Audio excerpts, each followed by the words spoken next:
On their 10th anniversary, Xiaomi launched two new flagships. Inside China, they are gonna be known as the Extreme Commemorative Edition. But for the rest of us, we are gonna know it as the Mi 10 Ultra and the Redmi K30 Ultra.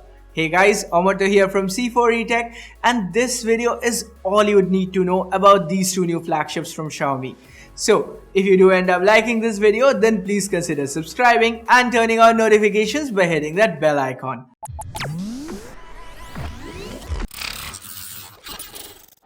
Looks-wise, the Mi 10 Ultra is quite different from the regular Mi 10 and even the Mi 10 Pro. It has a large quad camera module to the top left that dominates the back of the phone. The rest of the back is kept clean, giving the Mi 10 Ultra a clean and minimal look.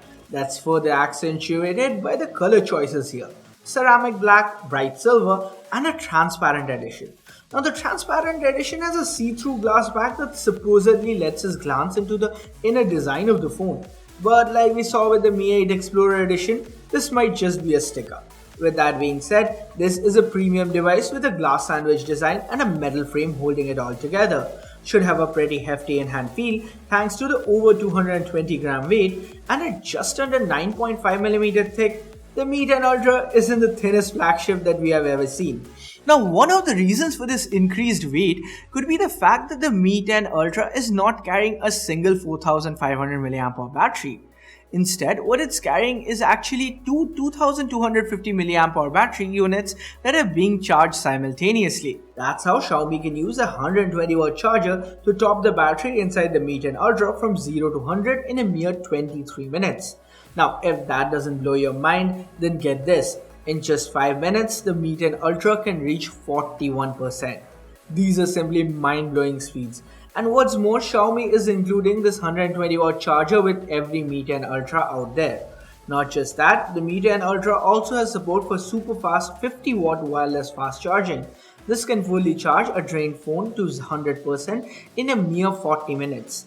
Now, we have seen faster charging speeds before from Oppo, who introduced the 125-watt wired and 65-watt wireless fast charging, but Xiaomi might have beaten them to the punch in the race to launch these super high-speed charging technologies inside an actual product. Now, all these super fast speeds can only be achieved by proprietary chargers, but the Mi 10 Ultra also has support for conventional fast chargers like Quick Charge 5, 4 Plus, as well as USB PD 3.0 through its Type-C port. Oh, and then there's 10-watt reverse wireless charging also that can charge our TWS earphones or other such accessories on the go.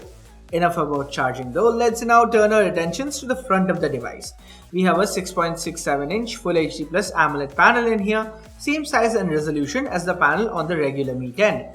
The only major upgrade here is the refresh rate that's gone from 90 to 120 Hz. Other than that, nothing much has changed, including a similar 20 megapixel selfie camera that still resides on the top left corner of the display. Now, Xiaomi claims that this is one of the most color accurate panels that we have ever seen on a smartphone, with a delta E lesser than 1. It can also get incredibly bright, has support for 4000 levels of brightness adjustment, not to mention HDR10 Plus support. Pushing all these pixels, we have a top-of-the-line Snapdragon 865 processor. Not the overclocked 865 Plus, but the regular one.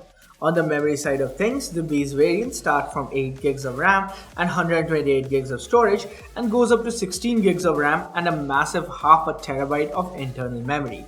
By the way, that's LPDDR5 memory and super fast UFS 3.1 storage. Seems like Xiaomi seems to have gone all out for the Mi 10 Ultra. The no compromises attitude continues with the cameras as well. Now, on paper, the 48 megapixel sensor here might seem like a downgrade from the quad-Bayer 108 megapixel camera that we have seen on the Mi 10 and Mi 10 Pro. But this one is actually a bigger sensor with an effective pixel size of 2.4 microns. Of course, optical image stabilization returns, and we have a large f1.85 aperture lens. But what's new here is Xiaomi's dual native ISO fusion technology. Based on the sample images and specs on paper, this camera seems to be one of the best out there, both for bright as well as low light conditions. And DxOMark seems to confirm that. With a score of 130, the Mi 10 Ultra currently leads the pack in terms of mobile photography. Moving on from the main sensor, we now have a 48 megapixel Sony IMX586 sensor that's acting here as the telephoto camera. The optical zoom is set to 10x, and the digital zoom, well, it goes more than even the S20 Ultra did. It's 120x. Of course, at those high zoom levels, even the smallest shake can throw off the entire framing, so we do have optical image stabilization on board. The third camera on the list is a regular 12 megapixel telephoto camera that's mostly intended for portrait photography. It can also go up to 2x optical zoom. Finally then, coming to the 20 megapixel ultra-wide sensor, the 128 degree field of view on this makes it one of the widest ultra-wide lenses, even after taking barrel correction into consideration. And we can't really leave this camera section without dropping in a small word about the video capture capabilities of the Mi 10 Ultra. Both the primary as well as the 48 megapixel telephoto camera can take up to 8K video footage. So that's something we have never seen before. Now while that about wraps up the Mi 10 Ultra, we still have one new phone to talk about. That's the Redmi K30 Ultra. Now, this is an interesting phone since it shares a lot of similarities with the K30 Pro, but with a few key changes.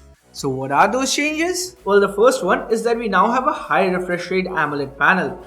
In fact, when the K30 Pro and Pro Zoom were announced, the standard 60Hz refresh rate was a major disappointment. Other than that, we love the fact that Redmi had continued using the full screen panels with a pop-up 20 megapixel selfie camera.